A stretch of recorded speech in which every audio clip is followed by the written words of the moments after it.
Good morning, everyone. Today we are going to start chapter 3, class 12th, current electricity. Right? So, this topic, छोटा सा इसका जो base approach है वो हमने क्लास 10th में पढ़ा था about electric current, Ohm's law, electric power. काफ़ी हद तक उन्हीं चीज़ों से बेस स्टार्ट करके हम आगे चलेंगे. So, start with the electric current. Right? The first topic of the chapter, electric current. So how do we define electric current? Through a conductor, right? A conductor which possesses many free charges. So the rate of flow of negative charges through a conductor under the action of applied field known as electric current. Mathematically, current is delta Q upon delta T. You may write this as Q by T. You may write this as dq by dt, right?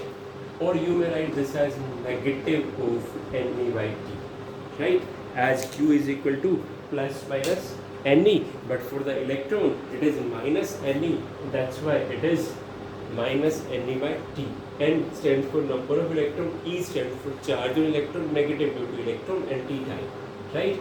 It's SI units ampere. The device used is ammeter, right? Am I clear? Current is a scalar quantity. Clear? अगर एक खंबे से एक current जा रहा है इधर, हमारा घर यहाँ पे ना हो कि यहाँ पे होता, राइट? डायरेक्शन बदलने से क्या करंट में कोई चेंज आता है? नहीं, बिल्कुल नहीं. That's why current is a scalar quantity, although it has direction, right? So scalar quantity.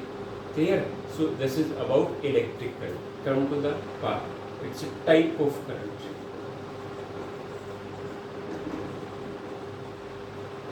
Right? Usually electric current is of two kinds. One is AC and second is DC. AC जो हमारे घरों में use हो रही है, that's alternating current. हम complete इस topic को पढ़ेंगे chapter 6-7. Right? AC is alternating current. It is usually produced by converting mechanical energy into electric. Large scale पे प्रोड्यूस होती है, डोमेस्टिक पर्पस में यूज होती है. AC टाइम वेरिएबल मैग्नीट्यूड वाली करंट है. Is it right?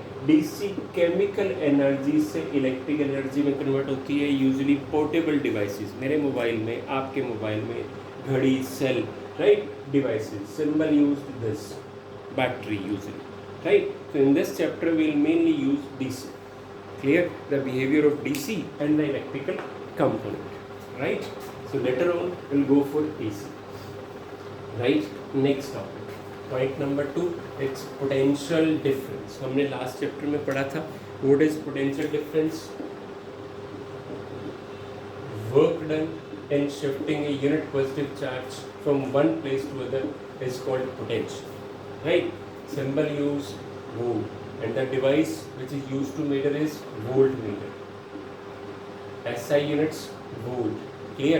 Usually a voltmeter has very high resistance, so it is always connected in parallel to a device. Potential difference निकालने में काम में आता है. इसमें से एक negligible amount of current pass होना चाहिए, right? That's potential difference. Now the first official topic, Ohm's law, right? आपने ये 10th में भी पढ़ा था.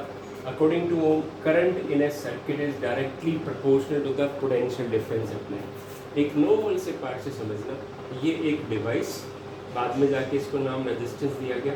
इसमें से एक बैटरी के थ्रू करंट पास किया. ये मैंने रास्ते में एक एमीटर लगाया, ये एक की लगाई, ठीक है? ये सोर्स ऑफ पोटेंशियल, इसकी पोलैरिटी का ध्यान रखा. यहाँ पे एक voltmeter. This was the primary circuit used by the ohm, right? आप इस पे एक रेओस्टेट ऐड कर सकते हैं सो दैट प्रैक्टिकल पर्पस से वेरिएबल वोल्टेज से अलग अलग करंट, अलग अलग वोल्टेज को स्टडी किया जा सकता है. इन द सर्किट जितना करंट पास होगा वो डायरेक्टली प्रोपोर्शनल टू वोल्टेज होगा. थोड़ा सा मॉडिफाई करना, V proportional to I. Proportionality को इक्वलिटी में चेंज करेंगे, so V equal to R. This is called ohms, where R is proportionality constant named as resistance. Right. अगर इसको ग्राफ प्लॉट किया जाए so that's v proportional I plus the graph. इस graph से practically अगर आप इसको करते हैं तो 2 पॉइंट लेके इस ग्राफ के स्लोप से आप रेजिस्टेंस निकाल सकते हैं। The slope of the graph represent resistance tan theta is equal to r।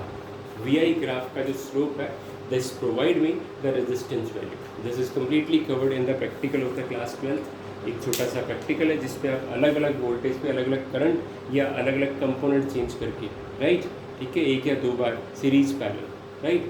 So that's resistance. Resistance क्या है? Again it depends on the physical parameter, shape and size of the body. जिस body में से current pass हो रहा उस पर SI units ohm, right, depends upon nature of material, right.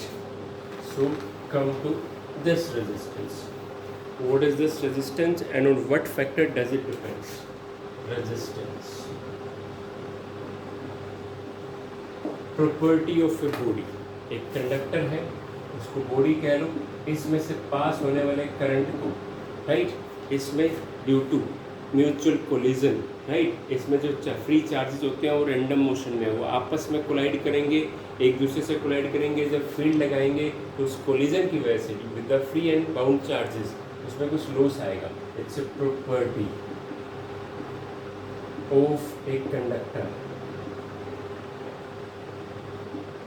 To oppose the flow of charges through it. The flow of charges through it is called resistance. Experimentally it is found that resistance depends upon length of the conductor. जितनी length ज़्यादा होगी उतना resistance ज़्यादा होगा, and resistance is inversely proportional to the area of a conductor. This is area of cross section, right? जितना area ज़्यादा होगा, thick हुआ है, मोटी है ना, look at this side of marker, इसका area of cross section ज़्यादा है, and look at this side, ये एरिया कम है, इज इट राइट। तो ये एरिया ऑफ क्रॉस सेक्शन जितना कम होगा उतना रेजिस्टेंस बढ़ जाएगा। सोचो एक हाईवे है, जितना कंजस्टेड हो जाएगा ट्रैफिक रेजिस्टेंस बढ़ जाएगा। So R inversely to area, दोनों को इकट्ठा करो, R proportional to L by A, right. इसको इक्वलिटी में लेके जाएंगे तो R is equal to rho L by A, number 2, right, where rho is again a proportionality constant called resistivity. Clear? Resistivity depends upon nature of material, does not depend upon physical parameter, that is shape and size, right? From this second equation you can go for that. If we go for this R A by L, put a condition, if area is 1 meter square, L is 1 meter, so resistivity is equal to R. So this is a mathematical way to define resistivity. Resistivity is equal to that much resistance which is offered by a conductor or body of length 1 meter having area of cross section 1 meter square, right? That's resistivity. Hope it is clear, right? SI units of resistivity, look here, it's ohm meter square upon meter. Let's cancel out. So SI units are ohm meter. Reciprocal of resistance is called conductance and reciprocal of resistivity is called conductivity, right? Two terms used in general in actual practice. So reciprocal of resistance is called conductance. You may use symbol G, ठीक है? Reciprocal of resistivity is conductivity. You may use symbol sigma for this. Right? Reciprocal to that. Let's provide the actual part. Initially it was conductance and conductivity, but according to Ohm it is a term that's called resistance. Right? Now further, a resistance is usually represented with this symbol used for resistance. ऐसा नहीं है कि wire ऐसी होती, wire straight भी होगी तो भी उसमें रेजिस्टेंस होगा, but the symbol in general used for the resistance is this zigzag symbol. Right? That's called resistance. In this topic you can extend this your idea. आपने 10th में भी इसको पढ़ा है, combination of resistances. Resistances को दो तरह से combined किया जा सकता है, right? This topic आपने पूरा 10th में पढ़ा है, इसका एक थोड़ा रिवीजन आप ले सकते हैं 10th की बुक से, right? series combination and parallel combination. Let three resistances R1, R2, R3, जैसे आपने कैपेसिटर किया था उसी तरह का डेरिवेशन मान लें, अगर आपको 10th वाला नहीं याद तो। इसमें से करंट पास हो रहा है through a battery, right? In series current remain constant, so potential difference across first capacitor IR1, then second it's IR2, and then third it's IR3. Then net voltage is V1 plus V2 plus V3, right? So put I is common, it's R1 plus R2 plus R3, and this R1 plus R2 R3 regarded as R series. That means अगर मुझे series में कुछ resistances add करने हैं तो net जो resistance आएगा उनके एल्जेब्रिक सम से आएगा. Then now the same part, if three resistances are connected in parallel, right, with a battery R1, R2, R3. Now each one having different current value but same potential difference. That's why current in the first resistance is V upon R1, current in the second resistance is V upon R2, current in the third resistance is V upon R3. We need to calculate total current, it's I1 plus I2 plus I3, and net current V common 1 upon R1, 1 upon R2, 1 upon R3, right? And that's I, V, and this is 1 upon R parallel. Equivalent resistance replaced with symbol this Rp, where 1 upon Rp is 1 upon R1 plus 1 upon R2 plus 1 upon R3. So in parallel, reciprocal to the equivalent resistance is equal to individual sum of the reciprocal resistance, that is basically conductance. तो यहाँ conductance का सम होता है, right? ये दोनों ideas utilise किए जा सकते हैं. छोटे छोटे एक दो क्वेश्चंस देखो, आप ट्राई करें इसको, राइट? लुक, अगर मुझे एक छोटा सा कॉम्बिनेशन दे रखा है सीरीज पैरेलल का, तो उसको कैसे सोल्व किया जाए? Look, this one is one resistance, second resistance, third resistance and A battery.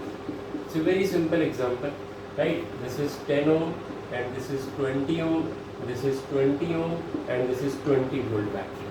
And the question is that कि इस पूरे सर्किट में से जाने वाला करंट निकाल के दिखाओ. आप वीडियो पॉज करके एक क्वेश्चन ट्राई कर सकते हैं, right? Clear? Do it dear. इन दोनों रेजिस्टेंस का क्या होगा? This 20 and this 20 are in parallel. तो मैं अगर इसका एक इक्विवेलेंट सर्किट बनाऊं तो इन दोनों को पैरेलल में जोड़ने के बाद फर्स्ट रेजिस्टेंस मैंने नहीं छेड़ा, सेकंड वाले दोनों का 10 ohm, right? You can easily solve 1 upon R net. It's 1 upon 20 plus 1 upon 20. This is 1 upon R net. Usually बच्चे गलती क्या करते हैं, रेसिप्रोकल लेना भूल जाते हैं, so take care of this. ठीक है? तो इसका रेसिप्रोकल लेंगे 20/2 10 आएगा, ठीक है? And this is the part. अब सीरीज में आ गए ये दोनों, तो R इक्विवेलेंट कितना आएगा? आप कोई भी नाम चूज कर सकते हैं इसको, R12 या R इक्विवेलेंट और R net. It is 10 plus 10. It's 20 ohm. Right? Now battery provided with 20 volt, so the current in the circuit is equal to V upon R. It's 20 upon 20. It's 1 ampere. Right? ऐसे कुछ questions हम अगले एक दो sessions के बाद try करेंगे combine करके, राइट? अगले सेशन में हम ड्रिफ्ट वेलोसिटी और ड्रिफ्ट करंट और इनके रिलेशंस पे जाएंगे. Thank you, have a nice day.